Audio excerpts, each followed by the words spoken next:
नमस्कार, आप देख रहे हैं न्यूज 18 राजस्थान। आपके साथ मैं हूं अभिषेक। खबर तो खास है, और खास क्यों है आप देखेंगे तो आप भी समझ ही जाएंगे, क्योंकि यह खबर कुछ खास है, कुछ अलग है, प्रेरणा देने वाली है। वो खबर जिसे जानना जरूरी है। तो चलिए चलते हैं खबर तो खास है के सफर पर।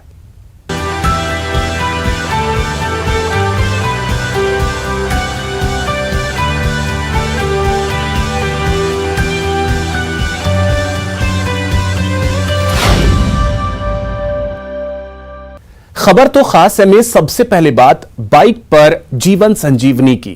कोरोना के अटैक के बीच राजधानी जयपुर में बाइक एम्बुलेंस सेवा मरीजों तक स्वास्थ्य सेवा पहुंचाकर न सिर्फ मरीजों को सीधा फायदा पहुंचा रही है, बल्कि स्वास्थ्य विभाग का काम भी आसान कर रही है। 108 नंबर पर कॉल करके कोई भी मरीज इस सेवा का फायदा उठा सकता है। देखिए रिपोर्ट। बाइक एम्बुलेंस का एक बहुत अच्छा प्रयोग है और उसी का हमने उसको 25 थाने वाइज जयपुर को हमने बांटी है उसको, जहाँ पर कोई भी 108 पे कॉल करके अपने पर जो कोई भी दवाइयाँ हैं पहुँचानी है, हम भी दवाई लगातार पहुँचा रहे हैं इनके माध्यम से। कोरोना की तीसरी लहर के दौरान जब मेडिकल सेवा पर दबाव बढ़ रहा है, तब ये बाइक एम्बुलेंस घर घर संजीवनी पहुंचा रही है। आप इन्हें सामान्य बाइक न समझें। दरअसल बाइक एम्बुलेंस के जरिए स्वास्थ्य विभाग कोरोना मरीजों को घर घर दवाई उपलब्ध करवा रहा है। राजधानी जयपुर में 25 थाना इलाके में जरूरतमंदों की एक कॉल पर स्वास्थ्य विभाग सेवा उपलब्ध करवा रहा है। जितने भी होम आइसोलेशन कर रखे हैं उनमें आरआरटी टीम उनसे कांटेक्ट रखती है, उनसे दवाई पहुँचाई जाती है। 25 एम्बुलेंस माध्यम से उनको लिस्ट दी जाती है जो दवाई पहुँचाने का काम करती है। इसके अतिरिक्त जो कोई फ़ोन पे कोई छूट जाते हैं, फ़ोन पे जानकारी प्राप्त होती है, उन लोगों को भी दवाई पहुँचाई जा रही है। इस प्रकार से उनको आइसोलेशन भी कराया जा रहा है, क्वारंटाइन भी किया जा रहा है और दवाइयाँ पहुँचाई जा रही है। तीनों तेज़ी से हम काम कर रहे हैं और लगता है कि हम इसको देखते हुए संक्रमण की दर में धीरे धीरे कमी आने लगी। कोरोना काल में पहली और दूसरी लहर के दौरान संक्रमित मरीजों को होम आइसोलेशन और अन्य जरूरी सामान लेने में काफी दिक्कतों का सामना करना पड़ रहा था, लेकिन इससे सबक लेते हुए बाइक एम्बुलेंस के आइडिया पर काम शुरू हुआ और इसका असर साफ दिख रहा है। मरीजों को कोरोना प्रोटोकॉल के तहत सभी तरह की दवाएं किट में उपलब्ध हैं, जिसमें 5 से 7 दिन की दवाएं होती हैं। हमारे किट के अंदर पूरा जो कोविड का जो प्रोटोकॉल है, जिसमें एजिथ्रोमाइसिन है, एंटी एलर्जिक टैबलेट सिट्रीजिन है, बुखार के लिए पैरास्टामोल गोली इसके अंदर है, विटामिन की गोली है, एसिडिटी से रोकने के लिए एसिडिटी की गोली भी साथ में हमने उसमें रखी है, और विटामिन सी की च्यूएबल गोली है वो उसमें किट के अंदर डाली है। यही प्रोटोकॉल है जिसको हम उनको लगभग 5 से 7 दिन तक उनको देने के निर्देशित कर। राजधानी में सर्वाधिक 20,000 से अधिक एक्टिव केस हैं। इनमें से ज्यादातर होम आइसोलेशन में हैं। ऐसे में जरूरतमंद मरीजों तक दवा और जरूरी किट पहुंचाना बाइक एम्बुलेंस ने आसान कर दिया है। सौरभ गृहस्थी, न्यूज 18 राजस्थान। तमाम तरह की समस्याओं के लिए सरकार को कोसकर भले ही हम अपनी भड़ास निकाल लें, लेकिन इससे हासिल कुछ नहीं होता।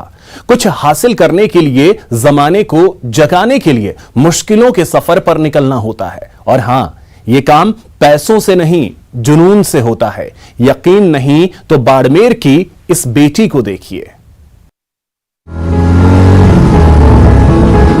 उसे गुमा है कि मेरी उड़ान कुछ कम है, मुझे यकीन है कि ये आसमान कुछ कम है। इस जज्बे के साथ निकली बाड़मेर की बेटी ने वो कमाल कर दिखाया है जो समाज के लिए मिसाल बन गया। नीतू ने 108 दिन में बाइक से देश का कोना कोना नाप दिया, जिसमें देश के 28 राज्य के साथ ही 9 केंद्र शासित प्रदेश भी शामिल थे। इस दौरान नीतू ने पर्यावरण और जल संरक्षण के संदेश को देश के 10,000 नौजवानों तक पहुंचाया। वैसे नीतू चोपड़ा का लक्ष्य 1 लाख युवाओं तक पहुंचाना था, लेकिन कोरोना की बेकाबू रफ्तार की वजह से ऐसा मुमकिन नहीं हो पाया। ये है और युवा जगेगा देश बचेगा के आह्वान के साथ में हम निकले थे, क्योंकि कुछ भी करना है तो युवाओं को जगाना जरूरी है और वही देश के आने वाले भावी कर्णधार हैं। तो प्रकृति जल है तो कल है, प्रकृति है तो हम है का संदेश हमने जा के हर स्टेट में दिया। क्योंकि प्रधानमंत्री जी अभी जो एक एग्रीमेंट करके आए कि हम कार्बन एमिशन को कम करेंगे और उसके लिए 100 मोटो एक्शन लेंगे। ये 100 मोटो एक्शन का बेस्ट उदाहरण है। ऐसे युवा अगर निकल पड़े तो पर्यावरण संरक्षण वाला काम भी हो जाएगा। और जो हमने टारगेट सेट किया है नेट जीरो का, अत्यंत प्रसन्नता का विषय है कि राजस्थान की एक बेटी ने देश की युवा पीढ़ी में जल संरक्षण और पर्यावरण के महत्व को जागृत करने के लिए पूरे देश की मोटरसाइकिल पर 108 दिन में यात्रा की। नीतू चोपड़ा लोगों को जगाने की मुहिम पर निकल पड़ी थी, लेकिन इस रास्ते में मुश्किलें कदम कदम पर मुंह बाए खड़ी थी। पर कहते हैं ना, उम्मीद वक्त का सबसे बड़ा सहारा है, गर हौसला है तो हर मौज में किनारा है। नीतू ने 26 सितंबर 2020 को अपने एक साथी मुकुल के साथ खारदुंगला से इस यात्रा की शुरुआत की थी, लेकिन अंडमान में मुकुल की तबीयत खराब हो गई। वो अपने घर लौट गया। इसके बाद नीतू के सामने अंतहीन सड़क और रास्ते की तमाम मुश्किलें थी, टायर फटने से लेकर बाइक खराब होने तक की। ऐसे में बस एक ही चीज, लोगों का एक ही सवाल उन्हें आगे बढ़ने की प्रेरणा देता था। एक लड़की होते हुए आप ये सब कैसे कर लेती हैं, और वो भी बगैर पैसों के। ये है, और युवा जगेगा देश बचेगा के आह्वान के साथ में हम निकले थे, क्योंकि कुछ भी करना है तो युवाओं को जगाना जरूरी है, और वही देश के आने वाले भावी कर्णधार हैं। तो प्रकृति जल है तो कल है, प्रकृति है तो हम हैं का संदेश हमने जा के हर स्टेट में दिया। वैसे बाड़मेर के बालोतरा की रहने वाली नीतू चोपड़ा की ये दूसरी राइड थी। उनकी पहली राइड प्रियंका रेड्डी के सामूहिक बलात्कार के विरोध में थी, जो 18 दिनों में पूरी हुई थी। यानी तमाम तरह की समस्याओं से देश और समाज को जागरूक करना ही नीतू की जिंदगी का मकसद है। तो मकसद का मान रखिए, देश और समाज की बेहतरी की दिशा में अपना योगदान दीजिए। न्यूज़ 18 राजस्थान के लिए दिल्ली से राजीव तिवारी की रिपोर्ट।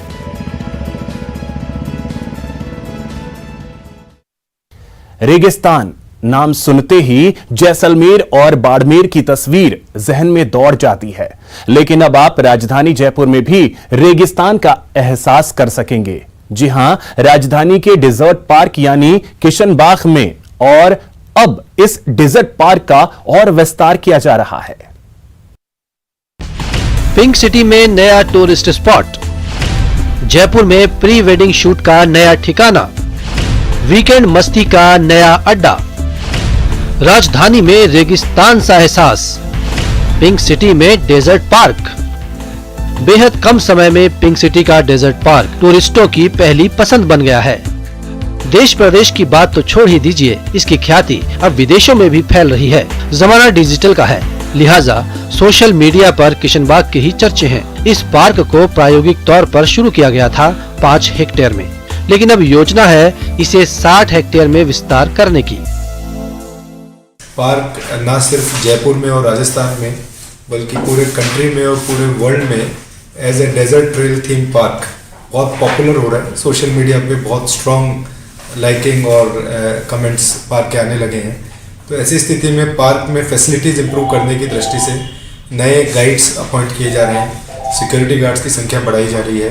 साथ ही जो विजिटर्स के फीडबैक और डिमांड के अकॉर्डिंग एक कैफेटेरिया भी पार्क में सेटअप करने की प्रक्रिया प्रारंभ की जा रही है। इसके साथ ही ऑर्गेनाइज टूर्स, अगर स्कूल्स, कॉलेजेस, स्टूडेंट्स को लाना चाहते हैं, वो भी प्रमोट किया जा रहा है। अब जरा ये भी जान लीजिए कि नाहरगढ़ की तलहटी में डेजर्ट थीम पर बने किशनबाग पार्क में क्या क्या विस्तार होंगे। किशनबाग का 60 हेक्टेयर में किया जाएगा विस्तार। पार्क में सभी कर्मचारियों का एक ड्रेस कोड होगा। हर कर्मचारी के पास पहचान पत्र होगा। एंट्री के अलावा एग्जिट गेट भी अलग से होगा। पार्क को नो स्मोकिंग जोन घोषित किया जाएगा। विजिटर्स की डिमांड पर पार्क में कैफेटेरिया खोला जाएगा।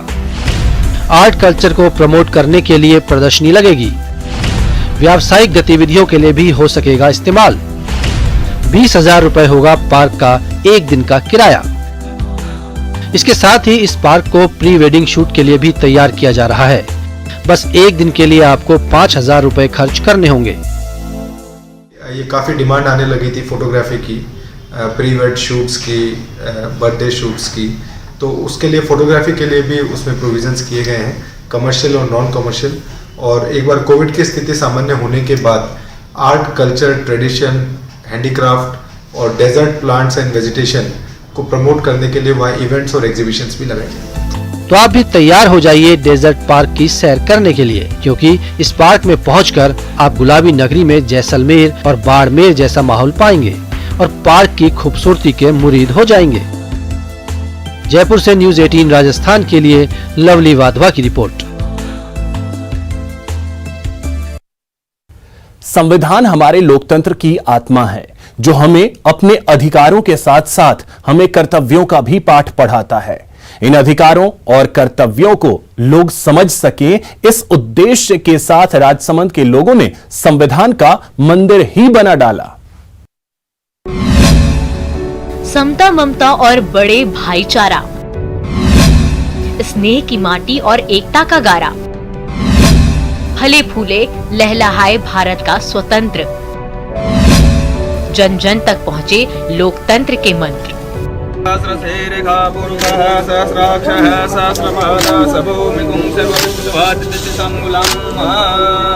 कन्याकुमारी से लेकर जम्मू कश्मीर तक, पूरब से लेकर पश्चिम तक, कई संस्कृतियों के बावजूद हमारे महान भारत की एकता को बनाए रखने में जिस चीज की सबसे बड़ी भूमिका है वो निसंदेह हमारा संविधान है।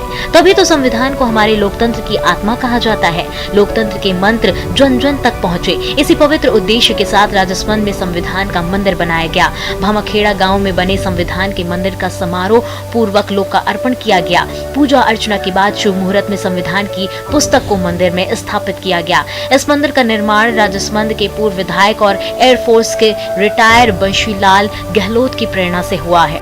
संविधान को बच्चे लोग देखेंगे, आगे आने वाली जनरेशन देखेगी, उनके बारे में जानेंगे। कहीं भी नहीं देखा,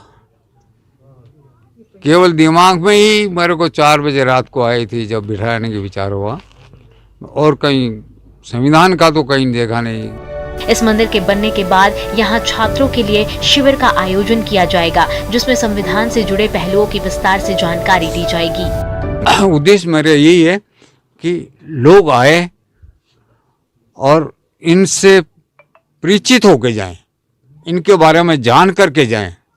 क्या है संविधान, क्या है, क्यों हम आवश्यक हैं हिंदुस्तान के लिए, क्यों पब्लिक को इतना ठीक से चला रहा है ये। तो एक तो लोग सीखें देख कर। इसका योगदान रहेगा शिविर जो लगाए जाएंगे और कई क्लासेज यहाँ होगी।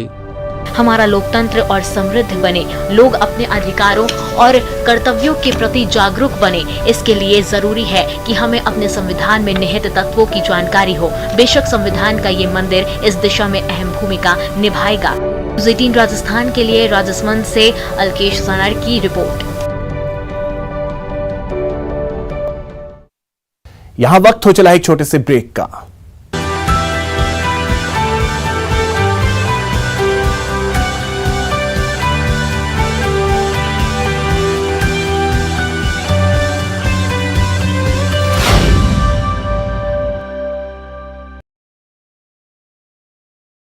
दिल्ली स्थित इंडिया गेट पर नेताजी सुभाष चंद्र बोस का स्टैचू लगाया जाएगा। प्रधानमंत्री नरेंद्र मोदी ने ट्वीट करके जानकारी दी। पीएम ने आगे कहा कि जब तक नेताजी बोस जी का स्टैचू पूरा नहीं हो जाता तब तक उनका होलोग्राम स्टैचू उसी स्थान पर मौजूद रहेगा।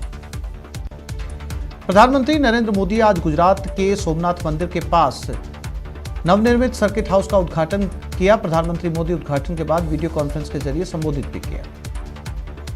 मणिपुर के 50वें स्थापना दिवस पर पीएम मोदी बोले, मणिपुर के लोगों का सपना पूरा हुआ, बिना भेदभाव हर वर्ग का विकास, मणिपुर शांति का हकदार है।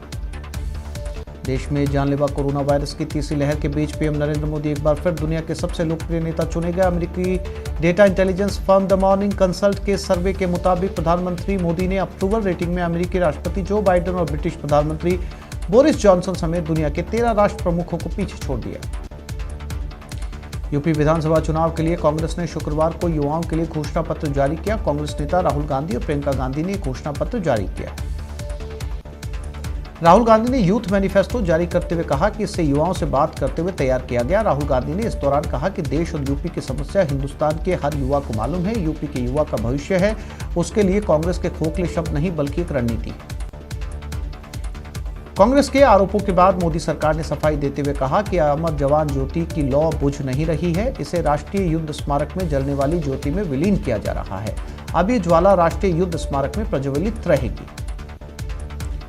कोरोना के केसों में एक बार फिर बड़ा उछाल देखा गया। पिछले 24 घंटे में देश में 3,47,000 से ज्यादा मामले सामने आए। 2,51,777 लोग ठीक हुए, 703 की जान गई। मरुधरा पर कोरोना का सबसे बड़ा अटैक। एक दिन में सबसे ज्यादा 13 लोगों की मौत हुई। 14,089 नए केस सामने आए। एक्टिव केस का आंकड़ा 78,000 के पार। बच्चों के मास्क को लेकर सरकार की नई गाइडलाइंस है। 5 साल या उससे छोटे बच्चों को मास्क जरूरी नहीं है। दिल्ली सरकार ने वीकेंड कर्फ्यू हटाने, बाजारों में दुकान खोलने के लिए ऑड इवन सिस्टम को हटाने के प्रस्ताव को मंजूरी दे दी। प्रस्ताव का उपराज्यपाल के पास भेजा गया है। फिल्म अभिनेता अनुपम खेर ने एक वीडियो संदेश के जरिए लोगों से कोरोना वैक्सीन लगवाने की अपील की। अपने संदेश में उन्होंने कहा कि मैंने खुद के लिए भी टीका लगवाया, क्योंकि मैं नहीं चाहता कि मेरी मौत कोरोना से हो, और आपकी सुरक्षा के लिए मास्क पहनता हूं। सीएम अशोक गहलोत ने वीसी के जरिए जोधपुर में मेघवाल महिला छात्रावास का शिलान्यास किया। उन्होंने कहा, शिक्षा से सबका विकास होगा। किसान नेता राकेश टिकैत ने न्यूज 18 से बातचीत की। इस दौरान उन्होंने कहा कि यूपी में 2.5 महीने तक हिंदू, मुस्लिम और जिन्ना रहेंगे। इसके साथ ही उन्होंने किसानों के चुनाव लड़ने के सवाल पर कहा कि जो किसान चुनाव लड़ रहे हैं वो संयुक्त मोर्चा का हिस्सा नहीं है। प्रदेश में बढ़ते अपराधों और कानून व्यवस्था को लेकर नेता प्रतिपक्ष गुलाब चंद कटारिया ने राज्य सरकार पर एक बार फिर से तीखे प्रहार किए। उन्होंने कहा,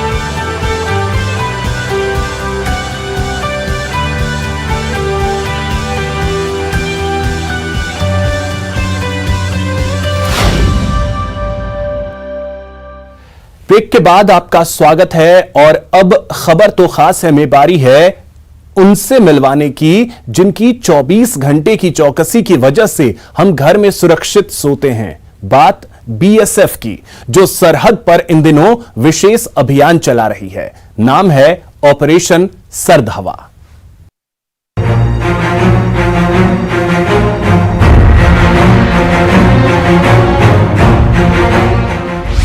सर्दी और कोहरे का कहर है, फिर भी चप्पे चप्पे पर चौकस नजर है।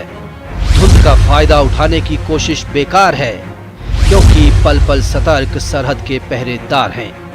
26 जनवरी वो खास तारीख है जब हमारा अपना संविधान लागू हुआ और हम प्रशासनिक रूप से स्वतंत्र हुए। जाहिर है ये हमारे लिए बड़ा मौका है। इसलिए 73वें गणतंत्र दिवस की तैयारियां पूरे देश में जोर शोर से चल रही हैं। राजधानी दिल्ली के राजपथ पर होने वाली परेड की रिहर्सल चल रही है, तो सुरक्षा भी चाक चौबंद की जा रही है। वहीं बॉर्डर पार से होने वाली किसी भी हिमाकत को रोकने के लिए बीएसएफ भी मुस्तैद है। सर्दी और धुंध की आड़ में दुश्मन के नापाक मंसूबों को ध्वस्त करने के लिए बीएसएफ ऑपरेशन सर्द हवा शुरू करने जा रहा है। 22 जनवरी से शुरू होने वाला ये विशेष निगरानी अभियान 28 जनवरी तक चलेगा। इस खास अभियान के तहत जैसलमेर से लगती सरहद की चौकसी भी बढ़ा दी जाएगी। इस दौरान तारबंदी के आसपास नफरी बढ़ा दी जाएगी। बीएसएफ के जवान 24 घंटे सरहद की निगरानी तो करेंगे ही, साथ ही जवानों की हौसला अफजाई के लिए अधिकारी भी तैनात रहेंगे। दरअसल इन दिनों सरहदी इलाकों में सर्दी का खासा असर देखने को मिलता है। साथ ही देर रात से सुबह तक धुंध भी छाई रहती है। इस धुंध का फायदा उठाकर कोई घुसपैठ न हो, इसके लिए बीएसएफ की ओर से ऑपरेशन सर्द हवा के तहत सजग रहते हुए कड़ी निगरानी की जाती है। ऑपरेशन सर्द हवा के दौरान कैमल पेट्रोलिंग भी बढ़ा दी जाएगी। साथ ही आम दिनों के मुकाबले पेट्रोलिंग की संख्या भी बढ़ा दी जाएगी। इसके अलावा इस दौरान खुर्रा चेकिंग तेज कर दी जाती है। साथ ही बीएसएफ का इंटेलिजेंस विंग भी सक्रिय हो जाता है और दूसरी खुफिया एजेंसियों के साथ तालमेल बनाकर दुश्मन की हर संदिग्ध गतिविधि पर नजर रखी जाती है। बता दें कि बीएसएफ हर साल गर्मी के मौसम में ऑपरेशन गर्म हवा और सर्दी के मौसम में ऑपरेशन सर्द हवा चलाता है, ताकि विपरीत मौसम का फायदा उठाकर दुश्मन अपने नापाक इरादों में कामयाब न हो पाए। न्यूज 18 राजस्थान के लिए जैसलमेर से श्रीकांत व्यास की रिपोर्ट। कड़ाके की ठंड और कोहरे में भी अगर भारत पाक सीमा पर बीएसएफ जवानों के लिए ऊंट ही सबसे बड़े साथी साबित हो रहे हैं, तो इसकी एक खास वजह है। क्या है वो वजह, देखिए इस रिपोर्ट में।